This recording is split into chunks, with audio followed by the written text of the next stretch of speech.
ప్రేమ జిందాబాద్ అని ఇంకో సినిమా ఉంది. అది రిలీజ్ సినిమా అవ్వలేదు కానీ సెన్సార్ అది అయింది. దాంట్లో 16 ఏళ్ళ అమ్మాయిని పెళ్లి చేసుకోవడానికి 55 ఏళ్ళ వాడు వస్తాడు, నేనే క్యారెక్టర్.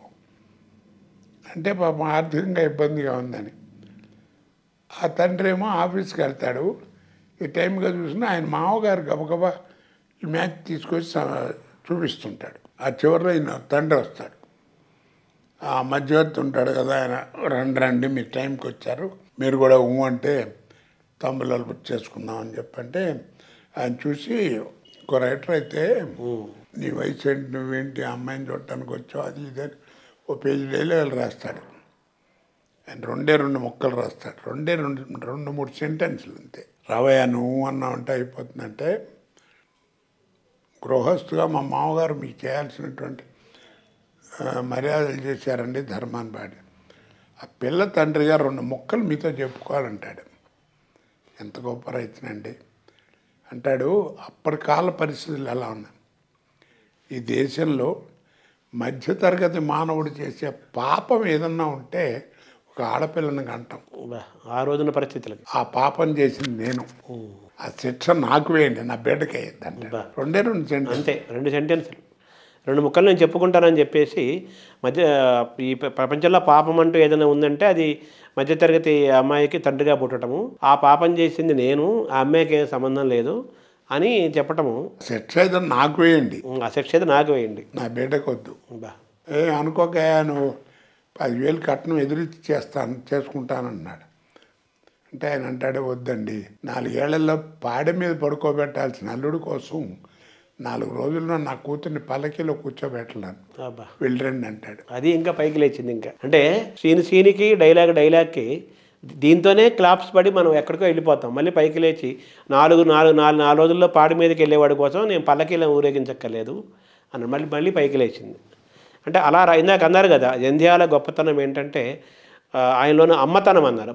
తర్వాత ఆయనది హాస్యం అండి, ఇప్పుడు చేసేది కామెడీ. అదే హాస్యానికి కామెడీకి తేడా ఏంటని అడిగాడు నన్ను. ఏమి లేదా డబ్బా పాలకి తల్లి పాలకి తేడా అన్నాను. చాలా తేడా ఉంది కదా, అది హాస్య రసం. రసం కాదండి, ఆయన గొప్పతనం ఏంటంటే ఆయన హాస్యపు ఇన్సిడెంట్లు ఉంటాయి.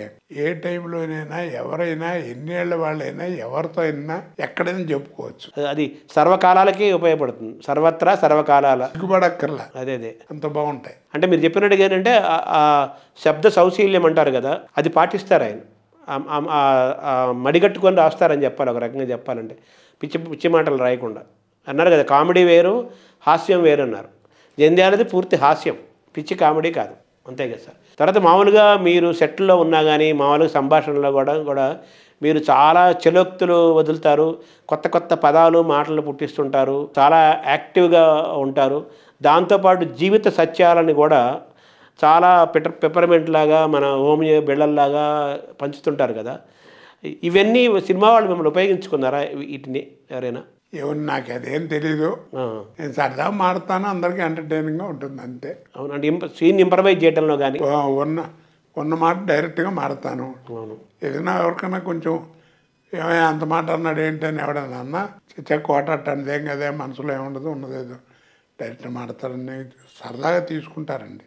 తర్వాత వాళ్ళేనండి పిలిచి మరి ఏమంటే కోటగారు దీని గురించి చెప్పండి అంటుంటారు. అంటే మీరు మాట్లాడే మాటలు ఇందాక మీరు చెప్పారు, టైం వస్తే ఇంక మనకు టైం ఉండదు, తర్వాత గుమ్మడికాయ అంత ప్రతిభ ఉంటే సరిపోదు, ఆవకాయ అంత అదృష్టం ఉండాలి, ఇలాంటివన్నీ చిన్న పెప్పర్మెంట్స్ లాంటి పదాలు. ఇప్పుడు జంధ్యాల గారు ఎలా అయితే అన్నారో కళ్ళదప్పి ఎంతకాలం అయింది, ఇలాంటి మాటలు. పని చేసిన మీద నాళ్ళు పని యాక్ట్ చేసిన మీద కొంచెం ఇంగు గట్టిన కూడా మీరు విభిన్నమైన పాత్రలు పోషించే క్రమంలో మీలోని ఈ మాటగారితనాన్ని, మీ హాస్య ఈ చతురతని ఇంప్రవైజ్ చేయడానికి మీ వాళ్ళు రైటర్స్ ఉపయోగించుకున్నారా అని. ఇప్పుడు ఇన్ని వేషాలు చూశారు కదా ఇక్కడ, ఈ మొత్తం టోటల్ చేసే 70 పైన కనిపించినాయి పాత్రలు. అంటే మేకప్లు ఉన్నవి. అవును, వీటికి మీరు ఎప్పుడు కూడా నన్ను ఏ వేషం కూడా ఓ రోజు ముందు పిలిచి చెప్పినవి లేదండి, అప్పటికప్పుడే.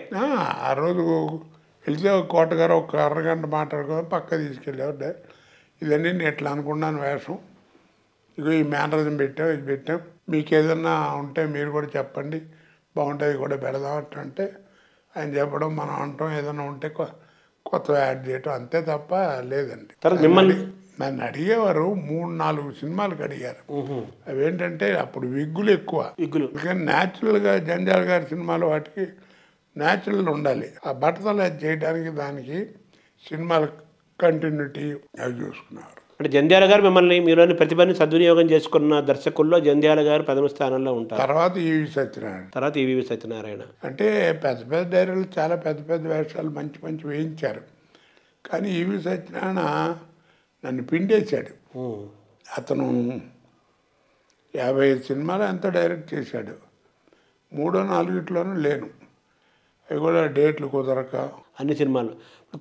కోడి రామకృష్ణ కూడా మిమ్మల్ని రామ్ గోపాల్ వర్మ, కోడి రామకృష్ణ కూడా మిమ్మల్ని బాగా సద్వినియోగం చేశారు కదా. పెద్ద డైరెక్టర్లు చాలా మంచి మంచి వేషాలు చేయించారు.